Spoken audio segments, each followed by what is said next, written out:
ভাবুন তো, পিরামিডের সব পাথর কিন্তু গিজায় ছিল না।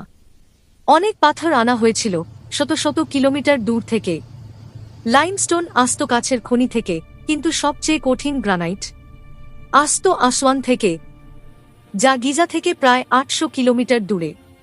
এখন প্রশ্ন, এত ভারী পাথর মরুভূমি পেরিয়ে মানুষ নিয়ে গেল কিভাবে? উত্তর লুকিয়ে আছে নাইল নদীতে। বর্ষাকালে জল বাড়লে মিশরীয়রা বানাতো বড় বড় কাঠের নৌকা। এই নৌকায় তুলে ১০-১৫ টনের পাথর ভাসিয়ে আনা হতো গিজার কাছে। নদী শেষ হলে শুরু হতো সবচেয়ে কঠিন কাজ। নৌকা থেকে নামিয়ে কাঠের স্লেজে রেখে শত শত মানুষ দড়ি টেনে পাথর নিয়ে যেত মরুভূমি পেরিয়ে।